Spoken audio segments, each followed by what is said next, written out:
É possível viver solidão a dois? E quando isso acontece, quais marcas deixam em um casamento? Enilda Moreira viveu essa realidade e, após 23 anos de casada, precisou encarar de frente o impacto de um divórcio. A jornada de depressão, vergonha que Enilda passou e também de como ela ressignificou sua história é o que você vai ver a partir de agora.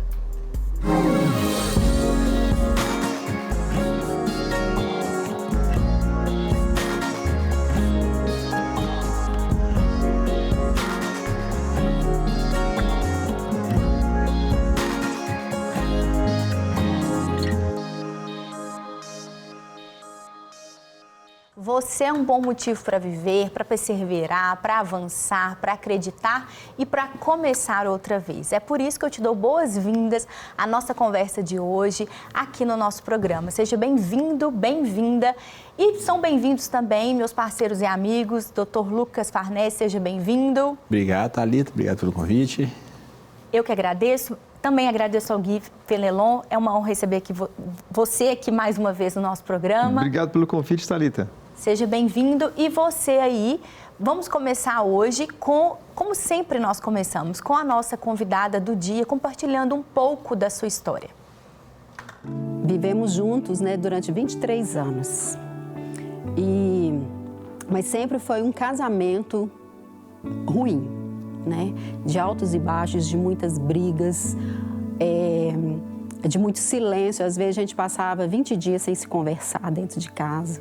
Sabe, assim, de um isolamento, de uma frieza, aí veio a traição, Eu perdoei a traição, a gente recomeçou, tentou novamente, mas sempre vinha, as brigas, as desconfianças e um relacionamento muito ruim, um casamento muito ruim. E sempre foi isso, sempre foi uma violência emocional, sabe, que eu sofri a vida inteira. Mas com a minha mentalidade de nunca separar, independente do que acontecesse. Eu não separaria jamais, porque a minha criação foi essa. Mulher não separa, casamento é para sempre, e eu vivi assim a minha vida inteira. O silêncio, o isolamento dentro de casa, a frieza, e eu lembro que teve uma vez que a gente ficou 2 meses sem conversar. A gente não conversava dentro de casa, sabe? De tamanha isolamento mesmo, sabe? Era um abandono dentro do próprio casamento, assim. Como a gente sempre gosta de ressaltar aqui, cada história é única. Essa é a história da Enilda Moreira. Você tem a sua história, cada um de nós aqui tem a sua história. E o que nós queremos trazer com isso é uma reflexão, especialmente em um tema como da história dela, que resultou depois de 23 anos de casamento em um divórcio. Para nós, a reflexão principal que nós precisamos extrair aqui são duas, eu acredito. Como esses pontos de alerta podem ser cuidados, tratados dentro do casamento, o isolamento, a solidão, o abandono, a rejeição, a indiferença, tratados, curados, procurar ajuda, resolver isso. E em casos como o caso dela, que como eu disse, cada história é única, se você está enfrentando, diante de um enfrentamento de um divórcio, seja homem ou seja mulher, realmente também buscar ajuda, cuidado, acolhimento, tratamento, em muitas esferas eles são muito significativos, para continuar a sua jornada de vida, para continuar avançando e evoluindo na sua própria história pessoal. Então, é essa reflexão inicial que a gente traz, porque cada história é única, essa é a história dela. E eu queria que nós compartilhássemos, nesse primeiro momento, sobre a importância de vivências como a Enilda teve no casamento, de serem observadas dentro do casamento, tratadas, buscada ajuda, acolhimento, para que um divórcio não seja o resultado final dessa história, mas que haja ali uma interferência, porque às vezes a pessoa acha que é normal ficar tanto tempo sem conversar. É claro que nós temos perfis diferentes, pessoas que falam muito, outras que falam menos, mas a comunicação é um item importante no casamento, no relacionamento. Então, eu queria que a gente falasse um pouco sobre isso. Thalita, tem tanto a falar sobre isso. Um assunto realmente importante, pensando nas estatísticas tão avassaladoras que a gente tem tido com relação a resultados de casamentos. nós temos recordes de divórcio, a relação pós-pandemia piorou gravemente isso. Nós chegamos assim a uma estatística de 50% de divórcios, de casamentos em até 7 anos.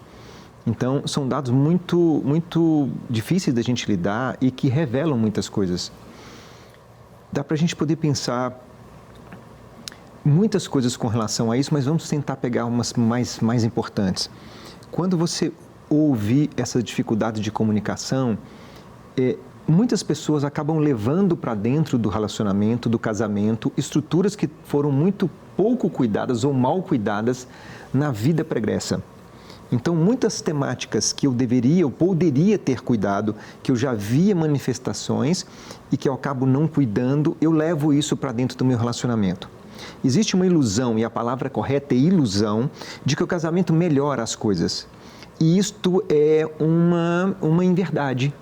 O casamento vai fazer, porque o casamento é uma hiperrelação, e eu entendendo hiperrelação como uma convivência contínua e duradoura durante muito tempo. Então é uma hiperconvivência. Só o casamento gera isso.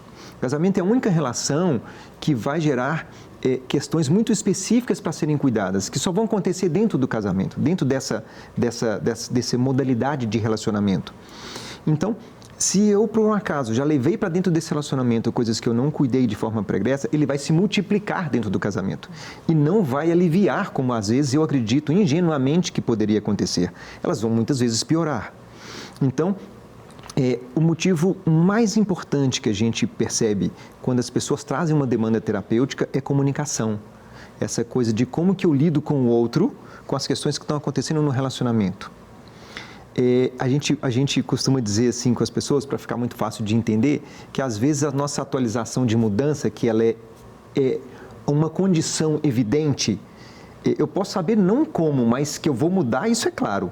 Então, com o passar do tempo, e as mudanças vão acontecendo na nossa individualidade, precisam ser compartilhadas. E a gente tem essa outra ilusão de que o fato de eu conviver junto, o outro está entendendo as mudanças que estão ocorrendo. E muitas vezes não está. Então, eu preciso de atualizar o outro com muita frequência, todos os movimentos internos que estão acontecendo com a gente. E o diálogo é muito bom para isso. E eu não posso ficar com receio de, se eu dizer de uma coisa, a pessoa o que vai achar, o que vai pensar, o que está acontecendo. Tem que ser conversado, tem que ser dito, tem que ser compartilhado, para não criar de situações muito difíceis, quando o outro passa a ser para mim um diferente, um distante, e não me reconhece mais com os papéis estabelecidos lá atrás. Então, a gente pode trazer muitas questões importantes, mas essas são fundamentais. Quais são as coisas que eu preciso de cuidar? E que se, de alguma forma, na necessidade do cuidado, se esse casal não consegue ir junto para um acompanhamento, então cuide de você. Se você está percebendo que a sua situação está grave, que essa situação está muito importante, esse casamento pode ser desconstruído, vai cuidar de você. Se o outro não quer ou não dá conta naquele momento, vai cuidando da sua situação, porque, inevitavelmente, quando um pelo menos cuida, aquele benefício já é levado para dentro daquele ambiente. E dentro desse pensamento, dessa fala que o Guilherme trouxe, de algumas coisas que a gente traz anterior ao casamento e que são potencializadas pós-casamento, a importância do cuidado com a saúde mental para evoluir cada vez mais, ter construções cada vez mais colaborativas. Sim, à medida que a gente vai convivendo, né, que a gente vai convivendo, as dificuldades elas vão surgindo, né? A gente sai daquela fase ali da paixão, né? Que a gente não vê defeito nenhum no outro, a gente não vê problema nenhum, né? E de repente você começa a conhecer a pessoa como ela é, né? E não aquela pessoa ruim, é como ela é, um ser humano como nós aqui, né? Com suas qualidades, com seus defeitos, né? E o que uma boa relação? A gente vai protegendo o outro dos nossos defeitos, né? A gente vai protegendo das nossas chatices, das nossas dificuldades, né? E vai aceitando as dificuldades do outro, né? Porque na cabeça das pessoas a gente fica procurando um anjo, né? Então eu quero alguém que sonhe como eu sonho, que faça o que eu faço, que arrume a cama do jeito que eu acho que devia arrumar, que guarde o sapato do jeito que eu acho que devia guardar, que goste de viajar tanto que eu gosto. Perfeito. É perfeito, né? Que, no final das contas, seja eu, né? Que ele que goste do que eu gosto, né? Que faça as coisas como eu acho que deveriam ser feitas, né? A gente queria estar casado com a gente mesmo, né? No final das contas. Tão egocêntrico que é, né? Eu acho que tinha que ser daquele jeito, né? E não é assim que funciona, né? A gente não está casado com a gente, né? Com quem tem a nossa opinião, nossa opinião política, nossa opinião filosófica sobre a vida, né? Enfim, a gente queria estar com a gente ali. Então, é um trabalho de aceitar, de amar, de perdão constante, né? Às vezes, sem querer, a gente vai se atretar um ali com o outro. E não é porque o outro é ruim, é porque a gente é ruim. Vai discordar ali, às vezes entra uma questão emocional. Agora, se eu estou desregulado emocionalmente... esse trabalho é difícil demais. Aí fica pesado, né? Porque aí um estímulozinho já desencadeia vira uma bomba emocional na minha cabeça, né? A irritação já vai lá em cima, a ansiedade já vai lá em cima, ou a tristeza já vai lá em cima, né? E a dificuldade de lidar com isso aí fica muito maior e às vezes fica assim, quase impossível de lidar, né? Porque imagina a pessoa fala uma coisa que eu não gosto e eu... fico irritadíssimo, né? Como é que eu lido com alguém bem quando eu estou irritadíssimo? Não tem jeito, não tem jeito. Você fica ali se esforçando, mas aí ela fala outra coisinha, pum, né? Explode. Quebra copo e começa aquela coisa toda. Então, essa parte de estar bem emocionalmente, né? Ele é um pré-requisito para que a gente consiga... Para tudo, né? Para tudo, mas principalmente para a gente ter essa relação duradoura, profunda e saudável. E né? como Que é o Guilherme diz, quer. de hiperconvivência, como é o casamento, né? Sim, é a única relação ali que não dá pra gente sair, né? Dá porque hoje o divórcio ali tá entrando e tá muito aceito, mas não devia ser assim, né? É uma relação ali que a gente vai se ajustando, vai compreendendo o outro, vai aceitando, né? E vai lidando com essa dificuldade, não um mecanismo de fuga dessas dificuldades. Isso. E a Enilda compartilha com a gente como que foi esse processo de vergonha, de depressão pós a separação. E de todas as discussões que a gente teve, a palavra divórcio, separação nunca saiu da nossa boca, assim, sabe? Tanto dele quanto da minha, porque estava numa situação muito ruim, então vão divorciar, então vão separar. Então a palavra separação nunca saiu das nossas discussões. E esse dia foi mais uma briga, mais uma discussão que eu falei desse jeito, não dá mais e tal. E aí ele de fato saiu. De fato saiu e nunca mais voltou. Eu vivi os piores meses, anos da minha vida. Acabou porque eu jamais separaria, igual eu te falei, jamais, não passava para... Era um grito de ajuda, mas o desejo de separar e a separação, jamais, jamais. Principalmente depois que eu conheci Jesus. Então, para mim, ele odeia o divórcio, eu também odeio ainda. Então, jamais, eu lutaria o resto da minha vida, mas não separaria. Então, quando ele foi embora, acabou para mim. Entrei numa depressão muito forte, fui no fundo do poço, queria sumir, né? Queria desaparecer. Eu não tirei aliança por muitos anos, então eu tinha vergonha de ser separada, né? Ainda não tinha divorciado. E não contei para ninguém isso que aconteceu, por vergonha, por não aceitar essa situação na minha vida, entendeu? E, doutor Lucas, eu queria que você falasse um pouquinho pra gente sobre justamente esse sentimento, né, de realmente não se pertencer à família de Deus, à comunidade, à igreja, né, de estar ali naquele sentimento de de indignidade, né, de vergonha, de querer se recolher realmente. E quando num momento como esse de sofrimento, a gente aqui já apresentou várias histórias e por N motivos de sofrimento, o que a pessoa mais precisa é justamente do acolhimento. Né? Sim, ela frase que ela falou que Deus abomina o divórcio, né? E essa é uma frase que eu já ouvi várias vezes no consultório, né? Várias vezes. Eu tento sempre levar assim, Deus abomina o divórcio, não o divorciado, né? Então, não quer dizer que eu estou condenado, né? Não significa assim, beleza, então vamos sair divorciando, não é isso.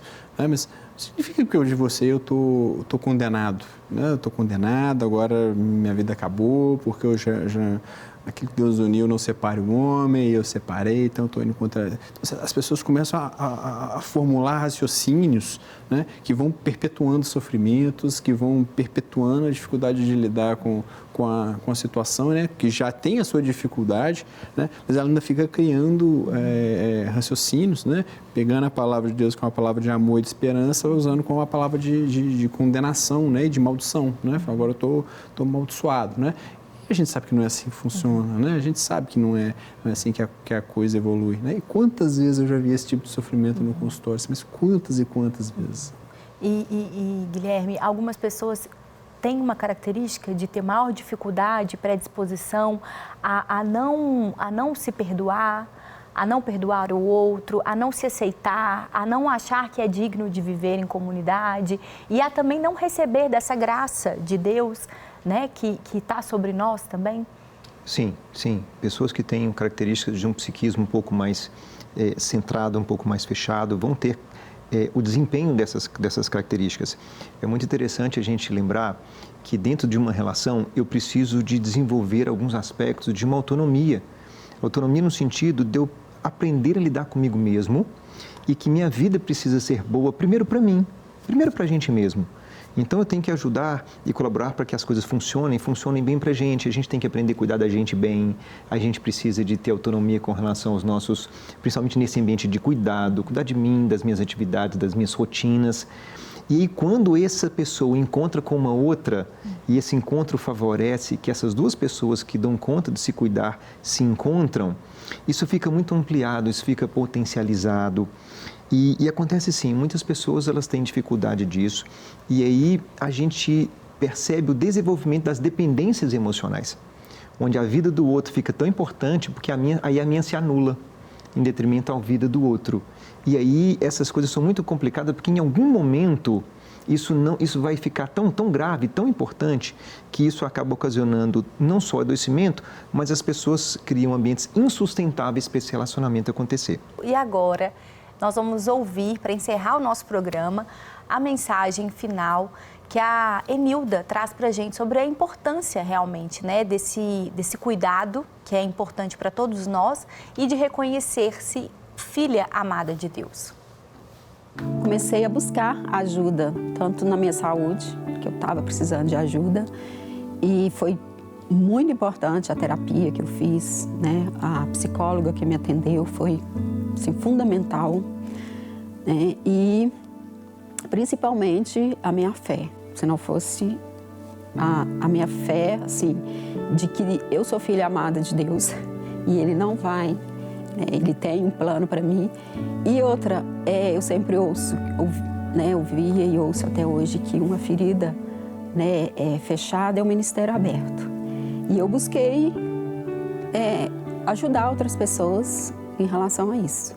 E fui fazer até cursos sobre divórcio, sobre superação, sobre as fases que uma mulher divorciada enfrenta, né, a fase financeira, a fase de um possível novo relacionamento, a parte de organização, né, que antes era um homem que fazia, hoje, né, naquela época tem que ser eu agora, criação de filhos. Eu fui me especializar nisso, fui estudar, fui entender e, sobretudo, continuei na igreja, continuei servindo, mesmo no período da minha depressão, né, eu continuei servindo, nunca afastei, nunca saí, né, do centro e Deus tem me fortalecido.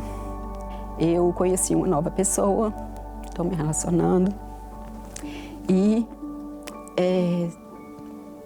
tem melhorado bastante, assim, toda a minha vida, sabe? Eu vejo que Deus faz novas todas as coisas, sim. E eu vivo o que eu sempre sonhei em viver, desde quando eu era casada, que eu sempre orava que eu e a minha casa serviremos ao Senhor. Era o meu sonho, né, de ter a minha casa servindo ao Senhor. E hoje eu tenho isso, hoje eu vivo isso. Eu e a minha casa estamos servindo ao Senhor todos os dias. Eu sou um bom motivo para viver por causa da minha resiliência, de não passar pelo deserto, mas eu não fiz morada, eu não armei tenda no deserto.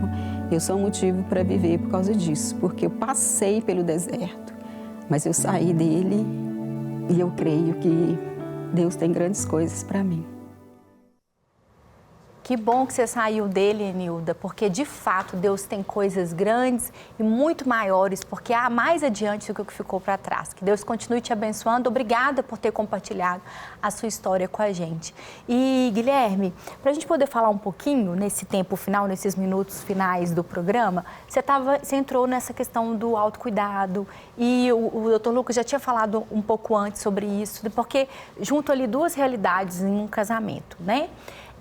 E hoje, para a gente poder encerrar, quais são os aspectos desse cuidado que precisam ser observados? Às vezes uma pessoa já está num cenário de codependência emocional, realmente de paralisia, de ter ali, depois de uma situação, ou que não seja um divórcio, às vezes de uma frustração, um relacionamento que não deu certo, um noivado que acabou. Essa pessoa precisa recomeçar. Como ela vai fazer isso? Muito bom. Principalmente posterior a relacionamentos. Primeira coisa que a gente tem que lembrar sempre, não custa a gente lembrar, namoro é feito para terminar. Primeira coisa que a gente tem que lembrar é isso, a gente está fazendo ali ensaios extremamente importantes de se relacionar com uma pessoa e ali vivendo experiências muito intencionais. E aí várias coisas vão acontecer e precisam acontecer durante esse período. Então, namoro tem que ser um ambiente muito importante de viver muitas experiências mesmo, de fazer coisas juntos, de vivenciar experiências, de conversar muito, de conhecer famílias de origem, de ter essas convivências, porque essas coisas vão se manifestar e vão acontecer. Então, principalmente quando você já está vivendo esse relacionamento, isso é o mais importante. Mas se você está com um relacionamento, ou você já veio de um relacionamento que já foi desconstruído e ainda carrega marcas desse relacionamento, a primeira coisa que você tem que fazer é você tem que primeiro elaborar isso, de preferência, antes de entrar no próximo relacionamento. Então, é muito comum chegar no consultório pessoas que já trouxeram feridas e marcas que ainda não estão cuidadas e já quer entrar no outro relacionamento, porque conhece outra pessoa, a gente olha, calma, você vai acabar transportando essas questões para um outro relacionamento e você vai se embaraçar de forma muito intencional. Então, assim, a gente sempre orienta, nem sempre dá certo, viu, Thalita? As pessoas às vezes se atrapalham e aí emendam um relacionamento no outro e isso é muito sério. Então, a primeira questão que a gente fala não fica com essa ilusão de eu vou encontrar o meu par perfeito, eu vou encontrar a minha alma gêmea. Esquece, isso não é verdade. A gente pode funcionar em relacionamentos de uma forma muito possível e eu vou primeiro elaborar essas questões que aconteceram no meu relacionamento, esperar um pouquinho, acalmar, ter esse cuidado interno, ficar bem comigo mesmo, para a gente pensar em, inclusive, se envolver num outro relacionamento. Então, essas questões, se a gente observa, não é que a gente vai prevenir que não vai acontecer nada, mas dá uma boa margem de garantia da gente ter um pouco mais sucesso no relacionamento do que eu tive anteriormente. E para um outro aspecto que você sempre aborda muito, doutor Lucas, é a questão do amadurecimento emocional. Porque, às vezes, as pessoas acabam negligenciando essa importância do amadurecer e acaba só ficando velho, né? Então, isso é importante para qualquer tipo de relacionamento, amizades, trabalho, né? Sociedade, casamento, parcerias. Isso é importante, né? Amadurecer. Sim, e é uma preocupação que a gente não vê tanto nas pessoas, né? As pessoas acham que envelhecer é a mesma coisa que amadurecer, né? A gente pega uma pessoa mais velha e fala, não, ele é uma pessoa madura, né? E muitas vezes não é. Às vezes só velho extremamente mesmo. Maturo e velho, né? Velho e maturo, né? Que é o que a gente mais vê, na verdade, né? Então, a definição que eu gosto muito de maturidade é a nossa capacidade de dar resposta ao que a vida nos pede, né? Naquele momento. E o que a vida me pede hoje não é o que ela me pediu no mês passado, no ano passado. Né? Não é o que ela vai me pedir no ano que vem. Então, a gente tem que estar sempre evoluindo, né? Quando eu não tinha filhos, o que ela me pede é diferente de hoje que eu tenho filhos, né? Então, é completamente diferente. A gente tem que progredir, né? Muitos problemas de relacionamento é a pessoa que não progride, né? Ela quer continuar sendo adolescente, né? Tem um desejo adolescente, quer sair, quer ter lá seus filhos, sua esposa e quer ir beber com os amigos, né? Mesmo a mulher. Responsabilidade. Sim, quer ir beber com as amigas. Sacrifício. E deixa o marido com os filhos, né? Então, isso é um problema enorme no relacionamento das pessoas. Então, a gente tem que progredir, a gente tem que evoluir, a gente tem que crescer como pessoa, né? Às vezes no relacionamento uma amadurece e a outra fica, né? E você fala, lá atrás dava tudo bem porque estava compatível, o amadurecimento hoje Às vezes não eram ficou. 2 imaturos no início, aí Isso. um amadureceu. Um amadureceu, o outro ficou lá atrás. Então, a gente tem que sempre se preocupar com essa progressão pessoal. E dosar esse saudosismo, né? Porque quando a gente namorava, porque quando a gente estava noivo, se o melhor de Deus sempre está por vir, o melhor do seu casamento sempre está no futuro. Então, continue avançando, que você viva os seus melhores dias e que você se lembre, você é um bom motivo para viver. Que Deus te abençoe e até o próximo programa, se Deus quiser. Obrigada, doutor Lucas. Obrigado. Obrigada, Guilherme.